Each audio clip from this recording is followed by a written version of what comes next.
बिस्मिल्लाहिर्रहमानिर्रहीम। अस्सलाम वालेकुम नादरीन, आप यूट्यूब चैनल देख रहे हैं। मैं इमरान खान हूँ। नादरीन, सबसे पहले तहरीक लब्बैक ने कॉल दी हुई थी गज़ा में बर्बरियत के ख़िलाफ़ और गज़ा के हक़ में या फ़लस्तीनियों के हक़ में वो एहतजाज करना चाह रहे थे। उन्होंने जुम्मे के दिन का टाइम दिया हुआ था।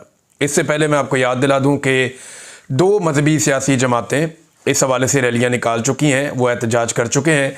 उनके ख़िलाफ़ किसी किस्म का कोई एक्शन नहीं लिया गया।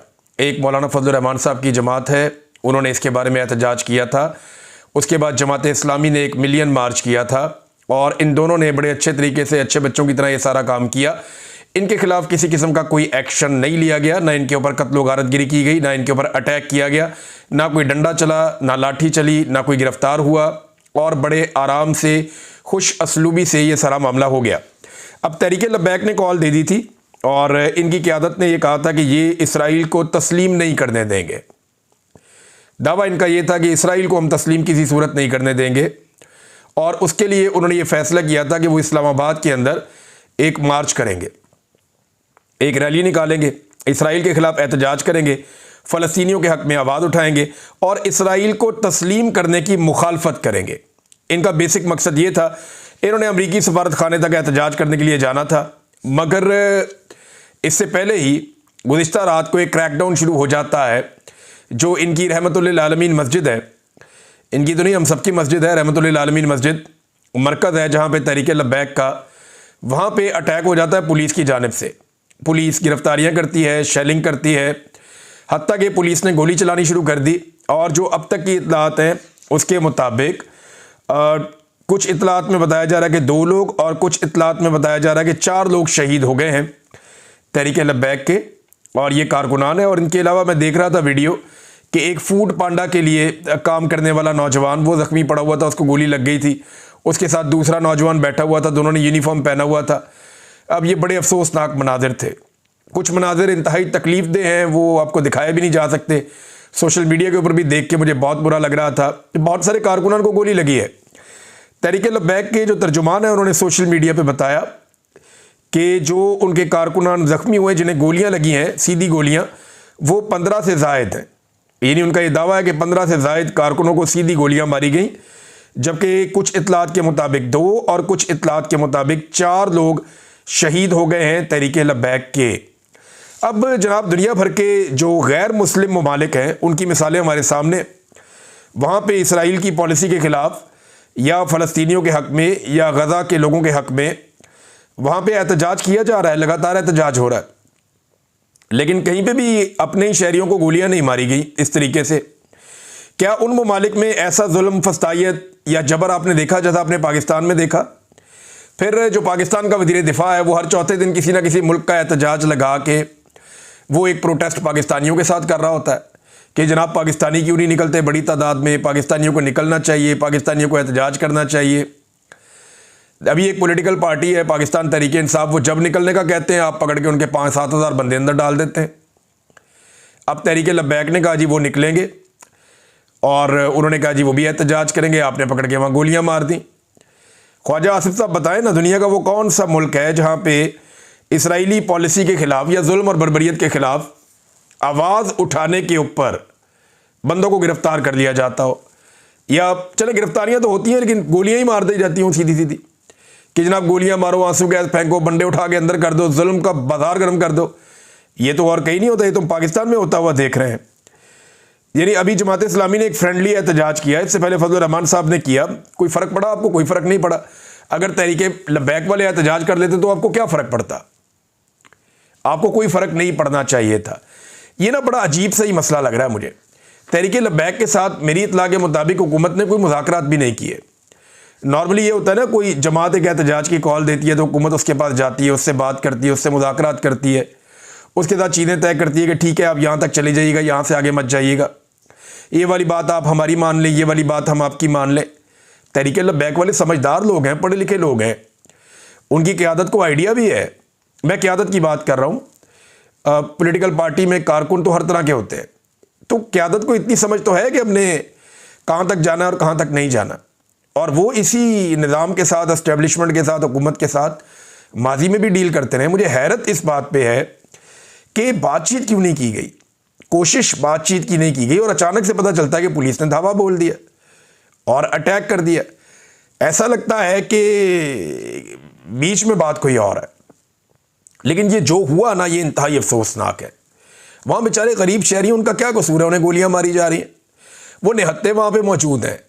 और अभी तो वो निकलने की तैयारियां कर रहे थे, उन्होंने तो निकलना, जुम्मे वाले दिन का उनका एहतजाज है, 2 दिन पहले ही उनके ऊपर अटैक कर दिया। लेकिन 2-3 चीज़ें इसमें बड़ी अहम है। नंबर 1 तो आप ये बताएं कि पाकिस्तान हर हाल में रोकना चाहता है कि कोई भी एहतजाज करता हुआ किसी एम्बेसी तक ना जाए या किसी भी मुल्क के सफारत खाने तक आप ना जाएं। पाकिस्तान ज़बरदस्ती रोकना चाहता है। यानी पाकिस्तान की सोच के अंदर एक ऐसी गुलामी है रियासत पाकिस्तान की कि अगर किसी मुल्क के सफारत खाने तक शहरी पहुंच गए तो पता नहीं कितना बड़ा मसला हो जाएगा। हालांकि पूरी दुनिया के अंदर जो पाकिस्तानी सफारत खाने हैं वहां पे शहरी आते हैं और एहतजाज करते हैं, कोई मुल्क भी नहीं रोकता। अब पाकिस्तान अमेरिका के सफारत खाने के पास किसी को एहतजाज करने से रोकना चाहता है, लेकिन अमेरिका में जो पाकिस्तानी सफारत खाना है उसके बाहर तो अक्सर एहतजाज होता है। बरतानिया में, यूरोप के ममालिक में जो पाकिस्तानी सफारत खाने हैं उनके बाहर तो अक्सर एहतजाज होता है। जब वो ममालिक नहीं रोकते तो आप अपने शहरियों को क्यों मारते हैं, आप उन्हें एहतजाज करने से क्यों रोकते हैं? ये तो उनका आईनी और कानूनी हक है कि वो जाकर एहतजाज रजिस्टर करें, उन्हें बताएं कि जनाब ज्यादती हो रही है, आपकी पॉलिसी से हमारे मुल्क के लोग खुश नहीं हैं। बहरहाल एक तो ये सवाल पैदा होता है। दूसरा ये है कि क्या किसी और मुल्क ने, इटली में, स्पेन में, जर्मनी में, यूके में, अमेरिका में, बहुत सारी जगहों पे एहतजाज हुए, क्या किसी और मुल्क ने अपने शहरियों को गोलियां मारी, इस तरीके से तशद्दुद किया? किसी ने भी नहीं किया। जो यहाँ पाकिस्तान के अंदर रियासत कर रही है या रियासती इदारे कर रहे हैं। देखिए, इसराइल के अंदर भी इसराइली पॉलिसी के खिलाफ एहतजाज होना तो इतनी सख्ती नहीं होती जितनी पाकिस्तान के अंदर होती है। ये पाकिस्तान की पॉलिसी है क्या, ये समझ ही नहीं आ रही। यानी मुझे अच्छी तरह याद है, इसराइल के खिलाफ एहतजाज करने के लिए 10 बंदे भी निकलते थे ना, तो पाकिस्तान टेलीविज़न उसको हेडलाइंस के अंदर चलाता था। ये पाकिस्तान के अंदर दौर था। और आज आप जो मर्जी कर लें, जितना मर्जी आप इसराइली पॉलिसी के खिलाफ एहतजाज करें, फ़लस्तीनियों के हक़ में आवाज़ उठाएं, पाकिस्तान टेलीविज़न आपको दिखाता ही नहीं है। ये बात मैंने आज से 1.25 साल पहले महसूस की, जब मैं और सेनेटर मुश्ताक, सिद्दीक जान और हमारे कुछ और दोस्त, हम इस्लामाबाद डी चौक में एहतजाज कर रहे थे फ़लस्तीन के हक़ में।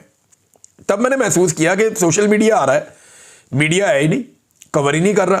ख़ासतौर पे पाकिस्तान टेलीविज़न जो एक दौर में इसको पॉलिसी के तहत चलाता था, वो पॉलिसी ही बदल गई। अब ये 2 चीज़ें बड़ी इंपॉर्टेंट है कि इसराइल के अंदर भी अगर इसराइली पॉलिसी के खिलाफ इसराइली शहरी भी निकलें तो वहाँ इसराइल उन्हें इतना नहीं मारता जितना पाकिस्तान के अंदर अगर आप इसराइली पॉलिसी के खिलाफ एहतजाज करें या इसराइल को तस्लीम करने के खिलाफ आप निकलें तो आपको यहाँ उतनी मार पड़ती है ना। अजीब बात, रियासत की पॉलिसी ऐसा लगता है कि बदल चुकी है। क्या हम इसराइल को तस्लीम करने के खिलाफ आवाज़ उठाने की अब पाकिस्तान में कोई इजाज़त नहीं है? सवाल ये पैदा होता है। और क्या पाकिस्तान ने अपनी पॉलिसी मुकम्मल तौर पे बदल ली है? अब ख्वाजा आसिफ साहब जो है वो अपने सबॉर्डिनेट से पूछें ना, जनरल आसिफ मुनीर साहब उनके जूनियर हैं, उनसे पूछें कि जनाब ये क्या पॉलिसी है। क्योंकि देखें, तहरीक लब्बैक ने इस्लामाबाद में आकर एहतजाज करना था। पंजाब पुलिस को कोई ख्वाब नहीं आया था, ये कोऑर्डिनेशन के साथ सारा काम हुआ है और ये एस्टेब्लिशमेंट का किया धरा है। ये कोई बेवकूफ़ ना बनाए। तहरीक लब्बैक के कारकुनों के साथ जो जुल्म और बर्बरियत हुई है, ये कोऑर्डिनेशन के साथ हुई है। इसके अंदर एस्टेब्लिशमेंट का और हुकूमत का मुश्तरका किरदार है। जो दोनों रिजवी बरादरान हैं उनके बारे में कुछ पता नहीं चला कि वो कहाँ पे हैं, ना वो कहीं दिखाई दिए। लेकिन कुछ अफराद का दावा है कि तहरीक लब्बैक की क़यादत को गिरफ्तार करने की कोशिश की जाएगी या उन्हें गिरफ्तार कर लिया जाएगा। आम वर्कर जो हैं उनके साथ काफ़ी तशद्दुद हुआ, उन्हें बहुत मार पड़ी। दूसरी जानिब जो रिजवी बरादरान हैं वो अभी तक, जब मैं ये वीडियो रिकॉर्ड कर रहा हूँ तब तक वो दिखाई नहीं दिए, लेकिन ये निहत्ते कारकुन हैं। देखें, तहरीक लब्बैक के कारकुनान ने चाहे कुछ भी किया हो, आप इनसे इख्तलाफ भी कर सकते हैं। पॉलिटिकल पार्टी की पॉलिसी से आपको इख्तलाफ करने का हक़ होता है। कुछ चीज़ों से आप इत्तफाक करते हैं, कभी आप इख्तलाफ भी करते हैं। ये पॉलिसीज़ होती है जिन पे इख्तलाफ या इत्तफाक किया जाता है। शख्सियात इतनी इंपॉर्टेंट नहीं होती। तो मेरा अपना ज़ाती तौर पे मजाक उड़ाया इस पॉलिटिकल पार्टी ने और बाकायदा मनसूबाबंदी के तहत उड़ाया, वो हमें दिखाई दिया। लेकिन इसके बावजूद मैं आज यही कहूँगा कि इनके साथ ज़्यादती हो रही है, इनके साथ जुल्म हो रहा है, इनके साथ जबर हो रहा है, इनके साथ फस्तायत हो रही है, इन निहत्ते लोगों के ऊपर गोलियाँ चलाई जा रही हैं। और ये बिल्कुल मुश्तइल नहीं थे, ये इश्तियाल अंगेज़ कार्रवाई हुकूमत की जानिब से की गई है जो दिखाई दे रहा है। जो अभी तक समझ आ रही है, जो वहां से रिपोर्ट हो रहा है लाहौर से, और लगातार रिपोर्ट हो रहा है। और पंजाब में अब क्रैकडाउन शुरू कर दिए गए अब तहरीक लब्बैक के कारकुनान के ऊपर, जो इंतहाई अफसोसनाक है। अब मस्जिद के अंदर जिस तरह लोग ज़ख्मी पड़े हुए हैं, लोगों को ड्रिप्स लगाई जा रही है, लोगों की हालत ख़राब है, बहुत सारे लोग ज़ख्मी हैं। ये बहुत ही अफसोसनाक मनाजिर हैं जो मनाजिर मैंने देखे, और तकलीफ़ दे मनाजिर हैं। अब आ जाए नाज़रीन खैबर पख्तूनख्वा में होने वाली बड़ी तब्दीली पे, इस पर हम नज़र रखेंगे, इस पर हम बात करते रहेंगे, क्योंकि अभी जुम्मे को तहरीक लब्बैक का एहतजाज है, देखते हैं वहाँ क्या होता है। लेकिन ये रियासत करके आ रही है, मुझे समझ नहीं आती। आज़ाद कश्मीर में इन्होंने पंगा डाला हुआ है, कबायली इलाकों में मादनियात की खातिर इन्होंने एक जंग शुरू की हुई है, अफगानिस्तान के साथ इन्होंने फड्डा डाला हुआ है। ईरान इनसे परेशान है कि ये करने क्या जा रहे हैं, यहाँ पे अमेरिकन को वाकई में कोई अड्डा दे रहे हैं, पसनी कोई बना रहे हैं वहाँ पे बंदरगाह, क्या कर रहे हैं, किस तरफ जा रहे हैं, उन्हें खुद समझ नहीं आ रही। बलूचिस्तान के हालात इतने ख़राब हैं, वहाँ कोई दाखिल नहीं हो सकता। कराची में लॉ एंड ऑर्डर की सिचुएशन आपके सामने है। पंजाब में अब ये तरीके इंसाफ के बाद अब ये तरीके लब्बैक के कारकुनों को भी इन्होंने गोलियाँ मार दी हैं। इस्लामाबाद के अंदर एक अजीबोगरीब फस्तायत है, हर तरफ कंटेनर नज़र आ रहे हैं। खैबर पख्तूनख्वा में जो इन्होंने गिलगित बल्तिस्तान में कर रखा है, वहाँ पे तजारत बंद है इतने लंबे अरसे से। पाकिस्तान का कोई एक इलाका नहीं है जिसके बारे में आप कहें कि वो अब बिल्कुल दुरुस्त सिमत में चल रहा है। कोई एक एरिया नहीं है। जो एरियाज बचे हुए होते हैं वो डूबे हुए हैं इस वक्त पानी के अंदर, वहाँ लोग वैसे ही बिलक रहे हैं, बहुत परेशान है। और जनाब जिस इदारे को जो काम करना है उसको कोई और काम दे रहे हैं। यानी फौज को 100 अरब रुपया खबर के मुताबिक एलोकेट किया जा रहा है कि आप जाके सैलाब मुतासरीन की मदद करें, भी उनका ये काम ही नहीं है। ये तो आप अपने डीसीज को, एसीज को दें, वो जाकर मदद करें और वहाँ पे जो लोग हैं उनको सहूलत फराम करें। इतने अरबों रुपए अगर आपने देने हैं तो आप वॉलंटियर्स के जरिए काम कर सकते हैं, अपने मकामी महकमों के जरिए काम कर सकते हैं। आप फौज के जरिए ये क्या काम क्यों कर रहे हैं? वो इसके लिए ट्रेंड ही नहीं है, उनका ये काम ही नहीं है करने वाला। तो ये नाज़रीन पाकिस्तान पूरे के अंदर एक अजीबोगरीब जंगी सूरत हाल पैदा कर दी गई है। क्योंकि देखें ना, जिन लोगों का काम ही ट्रेनिंग ही जंग है, उन्होंने जब सारी चीज़ें संभालनी है तो जंगी सूरत हाल ही बननी है। हर तरफ ऐसा लगता है एक महाज चल रहा है पाकिस्तान में, कोई नॉर्मल हालात पाकिस्तान में इन्होंने रहने नहीं दिए।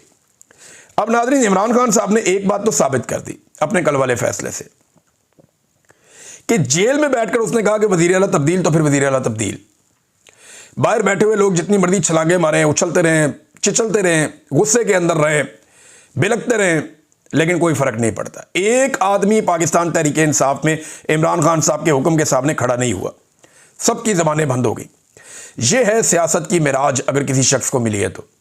ये है उसकी सियासी ताकत जिसका अशरे अशीर भी कभी शरीफ खानदान या जरदारी खानदान को हासिल नहीं हुआ, और वो ऐसा कभी सोच भी नहीं सकते। इमरान खान ने एक आम से कारकुन को उठा के वज़ीर आला बना दिया। रोक के दिखाओ।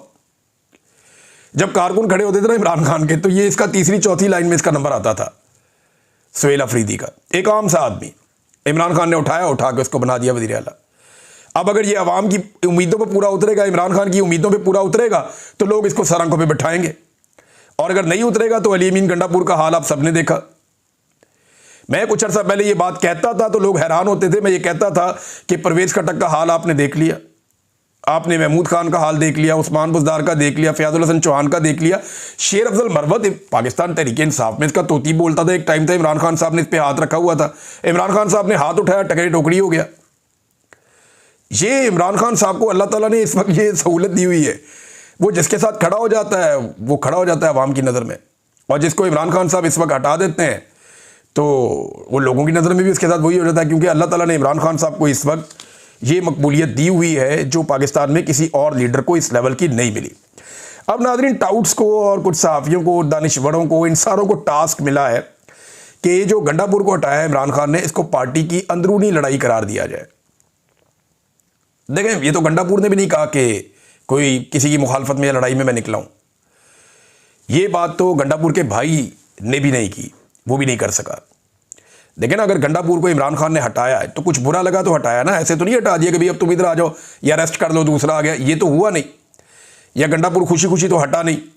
अब गंडापुर को इमरान खान ने हटाया, इसका मतलब यह है कि इमरान खान ने उसमें कमी ढूंढी कि यार ये बंदा ठीक नहीं है, ये काम ठीक नहीं कर रहा है, इसको हटाओ, दूसरा लेके आते हैं। तो इमरान खान साहब को प्रॉब्लम तो थी ना गंडापुर से, कोई एक बंदा भी नहीं बोल सका। लेकिन मुझे हैरत हो रही है कि पाकिस्तान तहरीक इंसाफ के लोग या तहरीक इंसाफ का सोशल मीडिया, वो जश्न मना रहे हैं, खुशियां मना रहे हैं, वो एक दूसरे को टेलीफोन करके मुबारकबादें दे रहे हैं। वो मेरा दोस्त है एक पाकिस्तान तहरीक इंसाफ में, उसने मुझे कुछ अब वो चीज़ें शेयर की, उसने कहा ये देखें ये जश्न मना रही है पाकिस्तान तहरीक इंसाफ गंडापुर को हटाने पे।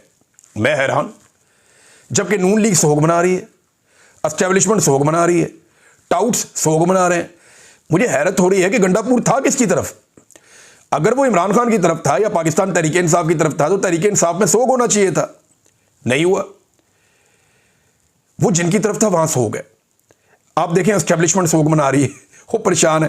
पहले कोशिश की कि खबर ही ना चले, पहले मीडिया पे खबर रुकवाई और मीडिया पे खबर रुकवा के कोशिश की कि गंडापुर की नौकरी बचाई जा सके। जब नहीं बचाई तो खबर आ गई। और अब एक नया बयानिया कि जनाब ये पाकिस्तान तहरीक इंसाफ की अंदरूनी लड़ाई है। कोई कह रहा है जी अलीमा खान की वजह से हुआ, कोई कह रहा है इसकी वजह से हुआ, कोई कह रहा है जी उसकी वजह से हुआ। बल्कि यहाँ कुछ सहाफ़ी कह रहे हैं कि सारी बड़ी खबरें अलीमा खान के जरिए बाहर क्यों आती है, सारे अहम पैगामात अलीमा खान के जरिए बाहर क्यों आते हैं और सारे सख्त बयानात अलीमा खान के जरिए बाहर क्यों आते हैं, आसिम मुनीर का नाम अलीमा खान के जरिए बाहर क्यों आता है। अब ये बड़े बड़े सहाफ़ी ये बात करें, मैंने ये बात मालिक साहब को भी करते हुए सुनी, तो सादा सा जवाब है, एक आम बच्चे को भी समझ आता है। कभी किसी और की मुलाकात ही नहीं होती। बड़े लंबे अरसे से इमरान खान साहब की मुलाकातें ही बंद की हुई थी। ट्रायल के दौरान फैमिली को मिलने का मौका मिलता था, खबर बाहर आ जाती थी। और जो इमरान खान साहब कहते हैं उसका बोझ कोई और उठाता ही नहीं, और जो बोझ उठाने वाले लोग हैं उनको मिलने नहीं दिया जाता। यानी बैरिस्टर घोर की इमरान खान साहब से मुलाकात करवाई जाए और इमरान खान साहब फील्ड मार्शल आसिम मुनीर के खिलाफ एक चार्जशीट बैरिस्टर घोर को सुना दें, तो क्या मोहम्मद मालिक साहब ये समझते हैं कि बाहर आके बैरिस्टर घोर वो सारी बात वैसे ही बता देंगे? वो तो कभी नहीं बताएंगे। अब जो बताने वाले बंदे हैं, मिसाल के तौर पे अल्लामा राजा नासिर अब्बास साहब हो गए या और बहुत सारे लोग हो गए, पार्टी के अंदर भी हैं बाहर भी हैं, उन्हें इमरान खान साहब से मिलने नहीं दिया जाता। भाई वो लोग जाए जाके इमरान खान से मिलेंगे तो इमरान खान उन्हें बताएंगे, वो आ के बताएंगे। एस्टेब्लिशमेंट ने प्लान ऐसे किया था कि इमरान खान से हर उस बंदे को मिलाओ जो बाहर आके बात ठीक तरीके से ना पहुंचाए, लेकिन बहन को नहीं बदल सकते। वो इमरान खान की बहनें वही रहनी थी। आप दोस्त बदल सकते हैं, लीडर बदल सकते हैं, बहन नहीं बदल सकते, भाई नहीं बदल सकते, खून के रिश्ते वही रहते हैं। तो अलीमा खानम तो अंदर जाना ही जाना था, खून का रिश्ता है। तो जब वो अंदर जाती थी या उनकी बहनें अंदर जाती थी तो वो बाहर आके इसलिए ये पैगाम देती थी कि कोई और ऐसा बंदा मिलने नहीं दिया जाता था जो पैगाम बाहर लाकर सुनाए। हत्ता के सहाफियों के अंदर छांटी की गई और सिर्फ वो सहाफी अंदर भेजे गए जो पैगाम बाहर वो वाला लाएं जो एस्टेब्लिशमेंट चाह रही है, और जो सही पैगाम लाकर देने वाले सहाफी थे उन सहाफियों को बाज़ औक़ात परेशान भी किया गया। मालिक साहब ये सब कुछ जानते हैं, लेकिन चलें कोई बात नहीं, पाकिस्तान में काम करना इस वक्त बहुत मुश्किल है। तो नाज़रीन बहुत सारे लोग खुश हैं गंडापुर साहब के जाने पे, कुछ लोग परेशान हैं, और जो परेशान है वो हैं जो इमरान खान के पहले ही मुखालिफ हैं, पहले ही इमरान खान के खिलाफ हैं। एक और नाज़रीन बहुत बड़ी खबर है, और वो खबर है मुआहदा हो गया इसराइल और हमास के बीच में, और ये इसका पहला मरहला है मुआहदे का। इसमें डोनाल्ड ट्रंप ने और आपस में बात भी की है नेतन्याहू ने, और ये जो मुआहदा हुआ इन्होंने दस्तखत कर दिए हमास ने और इसराइल ने मुआहदे के ऊपर। अमरीकी सदर ट्रंप ने सोशल मीडिया पर जारी पैगाम में ऐलान किया कि इस मुआहदे के तहत तमाम यरगमालियों की जल्द रिहाई अमल में लाई जाएगी, जबकि इसराइल अपनी फ़ौज का मुतफ़िक़ा लाइन पर इनखला करेगा, यानी वो आहिस्ता आहिस्ता अपनी फ़ौज निकालेगा।